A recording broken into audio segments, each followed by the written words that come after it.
Good afternoon to everyone here, ladies and gentlemen. It's been a great pleasure to get selected to come up here and present a short slide with you. Okay, I'll begin. Okay, this is just a sharing session, what we actually target over at PIL. Significant events, safety aspirations, challenges we face, actions to overcome the challenges, fleet security, and MAPO compliance. Not to pinpoint any company, this is what we recently experienced in the landscape we have. Okay, Chilean cargo getting rejected due to delays. We have an engine room fire on MSC Pumba during the Red Sea transit.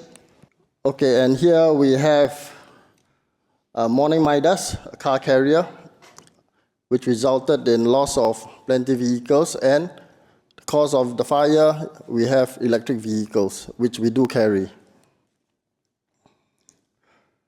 Over here, 15503 off the coast of India, and MSC Elsa 3 capsize case due to heavy listing.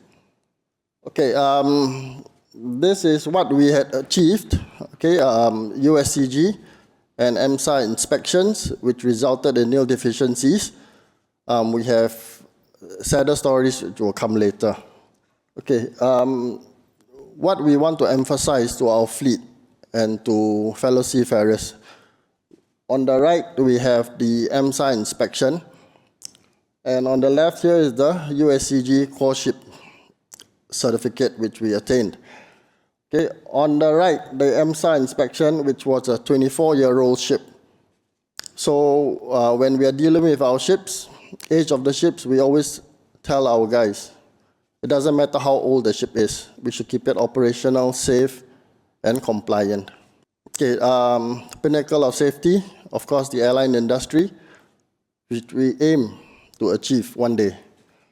Okay, this is from a news report, how SIA, Singapore Airlines, manage to maintain the safety, how they achieve it, and how they maintain the safety standards. Challenges we face: complicated cargo patterns, increasingly stringent regulatory requirements, increasing focus on compliance, which we really have difficulties doing that. Larger ships, congestions in all over the world, major ports, and we have less room for error due to the ship size. Okay, ever-changing geopolitical situations in the Red Sea, Persian Gulf, Gulf of Aden. World Shipping Council having declarations, 11%, which is a very big number for us,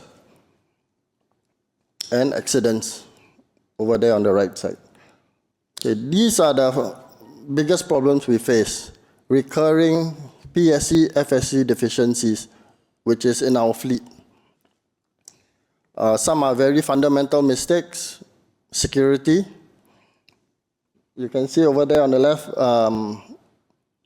record. In the oil record book, mistakes, they make false entry, wrong entries. Oil accumulation, which is very common, but often ignored. Auxiliary engines not working or not efficient. They are not productive. They can only manage 65%, 60% of the load they're supposed to manage.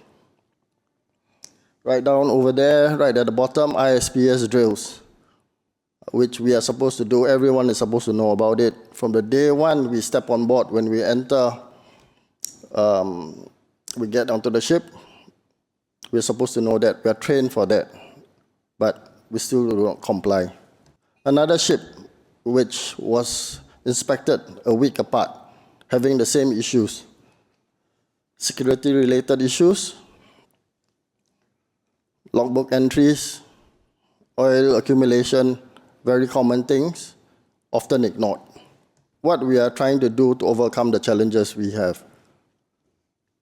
We do stop for safety. Okay, throughout the whole fleet, we'll let them decide on a day where all work stops, apart from machinery running and navigation. Everyone else, the deck officer, crews, engineers, catering department will all sit together. We'll have discussion.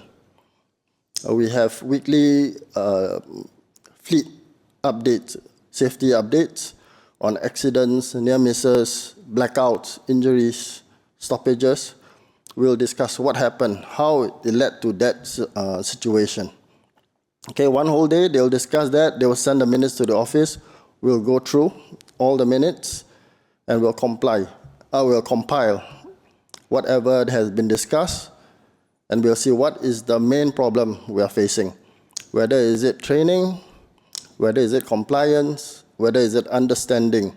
Use of technology, Orca AI, we have digitalized SMS. We're using CCTV to monitor our guys, whether there's any chance of a MAPO violation, whether they are tampering with any of our equipment, whether they are complying, whether they are wearing the PPE properly, whether they are doing their rounds in the engine room, whether they are keeping watch during bunkering.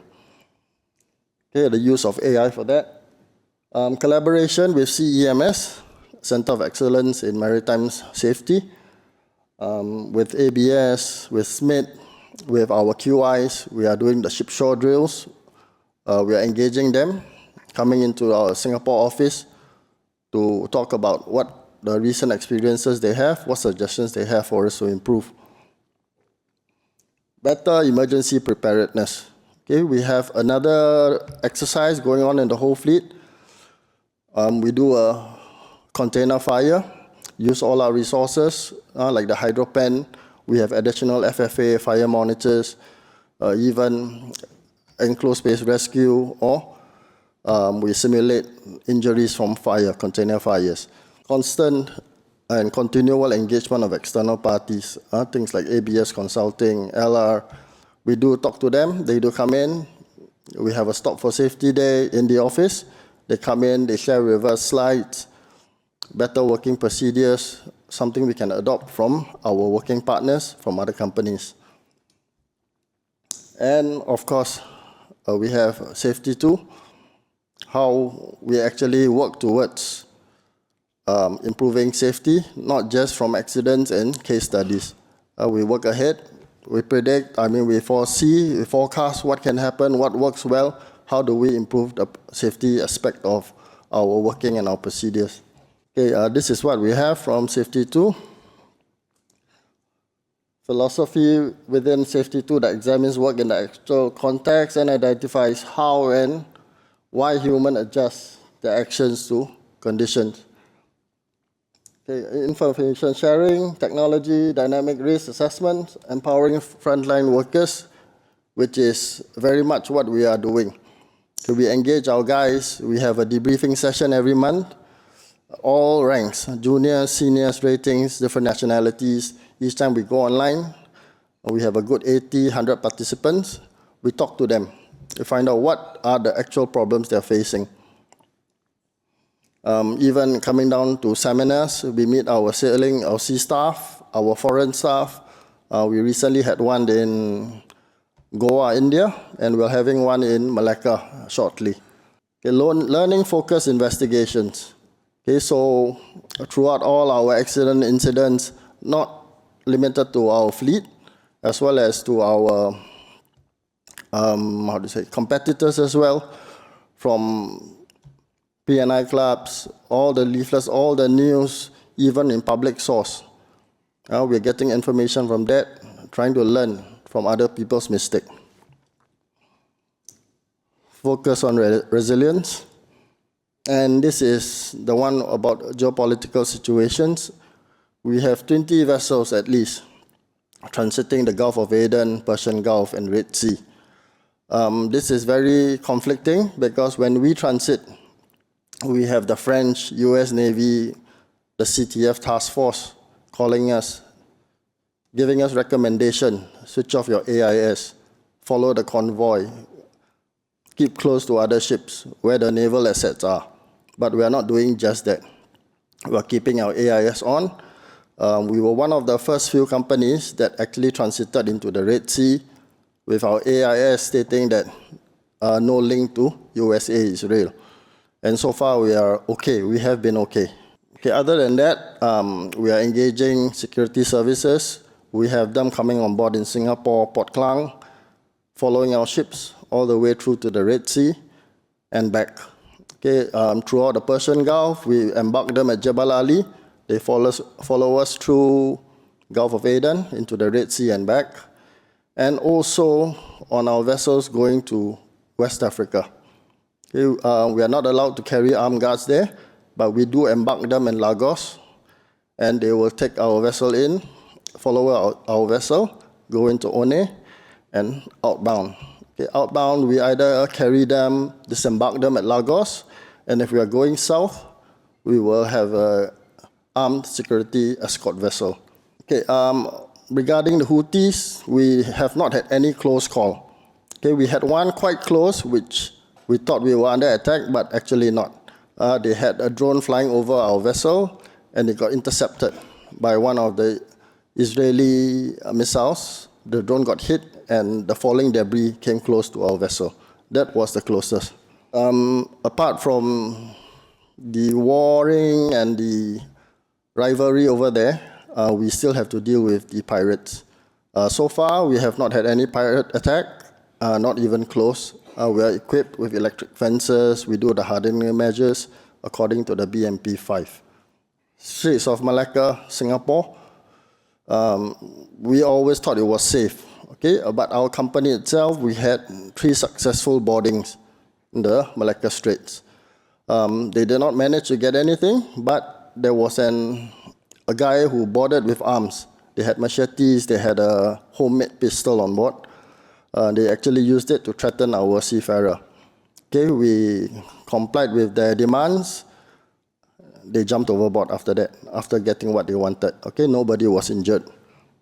Okay, MARPOL violations. PIL, unfortunately, we had a case of a MARPOL violation in 2019 in Guam, port of Guam.